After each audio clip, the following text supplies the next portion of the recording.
একটা ঘোষণা দিয়ে যাই, এখানে যদি এরকম কোনো ছেলে থাকে যার পিতামাতা দুজন মারা গেছে, সারা জীবনের জন্য আমি তাকে নিয়ে নেব।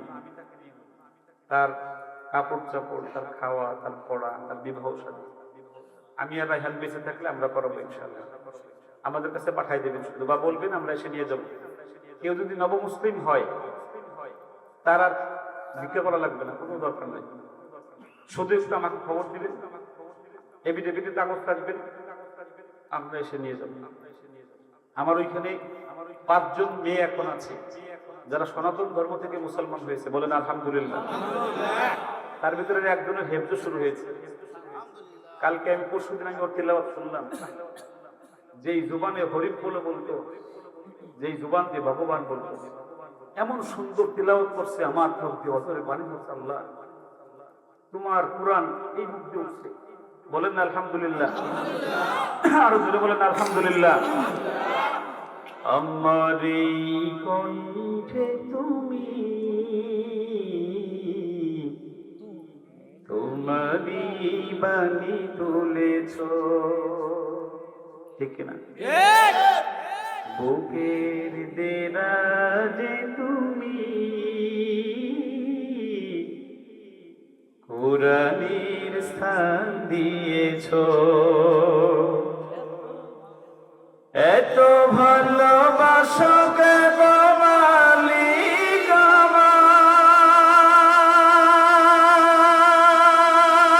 আমায়, কি করে শুকর তার করি আদায়। এত ভালোবাসো কেন মালিক আমায়, এত ভালোবাসো কেন। জোরে বলেন ঠিক কিনা? এই যে দেখেন বাচ্চা,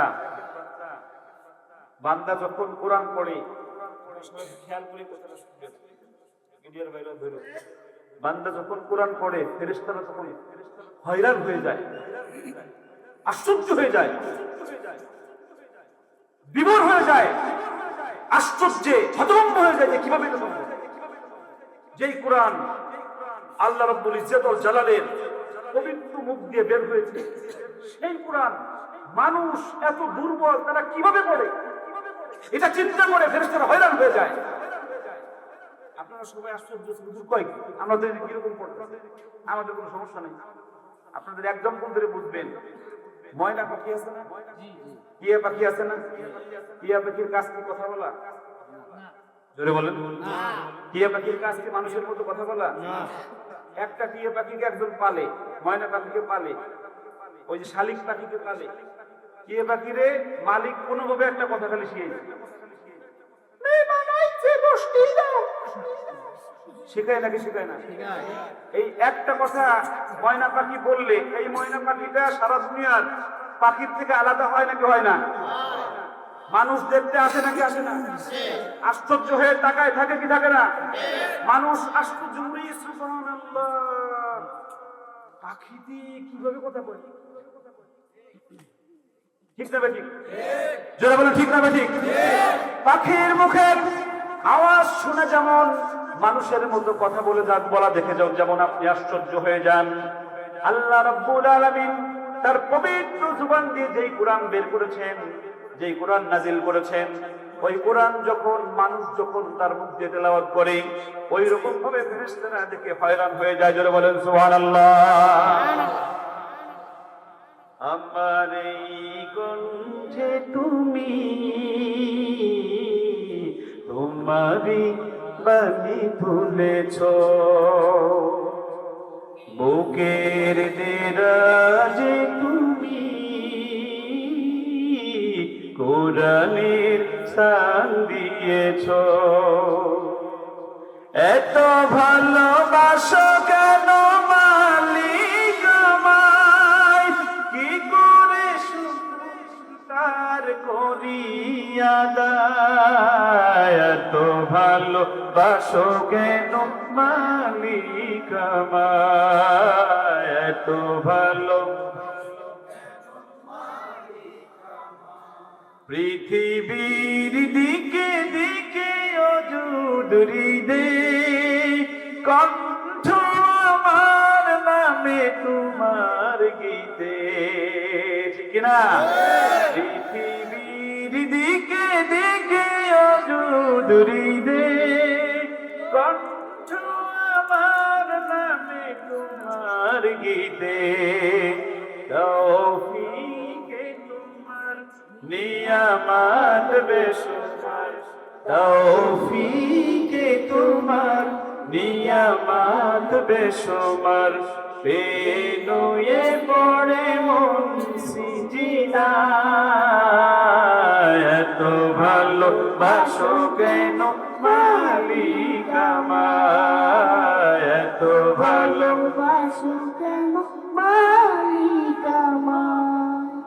হেদায়ের পথে পথে জীবন সমূল চলতে আমায় তুমি করো কবুল। আল্লাহুম্মা আমিন।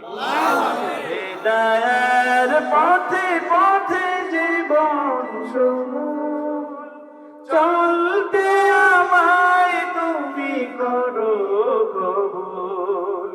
কুরআন গে যাই তোমাকে যেন পাই, কুরআন গে যাই তোমাকে যেন পাই, কুরআন গে যাই।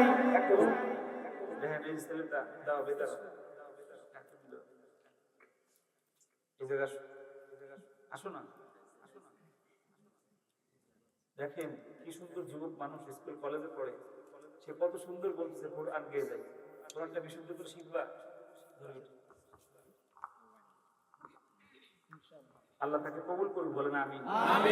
আপনারা জেনে খুশি হবেন, আমার মাদ্রাসায় ভারতের মুর্শিদাবাদ থেকে একটা মেয়ে ইংলিশে অনার্স শেষ করেছে, সে সেখান থেকে ছুটে আসছে ভিসা করে আমার কাছে কোরআন পড়তে। আমার বিশ্বাস এই জায়গার যুবকরা আমার কাছে, জানেন না আপনারা, আমেরিকা থেকে একটা মেয়ে ও লেভেল শেষ করে পাগল হয়ে গেছে আমার কাছে আসার জন্য। বলেন সুবহানাল্লাহ। ওদিকে একটু ফিরে দাঁড়াও, আমার সাথে একটু বলুন, আর কেউ বলবেন না, শুধু তোর সাথে লাগাইবেন। কুরআন গে যাই তোমাকে যেন পাই, কুরআন গে যাই তোমাকে যেন পাই, পথে চলি তোমারি আশায়, এত ভালোবাসো কেন মালিক আমায়, এত ভালোবাসো কেন মালিক আমায়। আমার এই কণ্ঠে তুমি তোমারি বাণী তুলেছ, বুকের দেরাজ তুমি কোরআনের স্থান দিয়েছ, এত ভালোবাসো কেন মালিক আমায়, কি করে শুকর তার করি আদায়, এত ভালোবাসো কেন মালিক আমায়, এত ভালোবাসো কেন মালিক আমায়। মারহাবা মারহাবা। কি পড়ো? অনার্সে ভর্তি। নাম কি? তোমার জীবনের কোন দিন আর আসছে যেদিন তোমাকে আল্লাহ এত সম্মানিত করেছে? এই শত শত হাজার হাজার মানুষের মধ্যে তোমাকে আমি ডেকে আছি, আমি ডাকিনি, আল্লাহ তোমাকে আমাকে ডাকাই হচ্ছে। আবুল্লাহ মোহাম্মদ আদনান নাম শুনেছ না? সে কিন্তু কোনো মাদ্রাসায় পড়েনি, বাংলাদেশের বড় একজন স্কলার, ইসলামিক স্কলার। তুমি পণ করো যে আমি ওনার মধ্যে একজন ইসলামিক স্কলার। সম্ভব থেকে সম্ভব না। আপনারা সবাই তাকে একটু দোয়া দেন, জোরে বলেন আমিন। আরো জোরে বলেন আমিন। চলে যাবেন কে কে? আল্লাহ তোমার একটু বলুন। সবাই যাবে। শেষ করে দেই না, ভালো লাগে না খারাপ লাগে?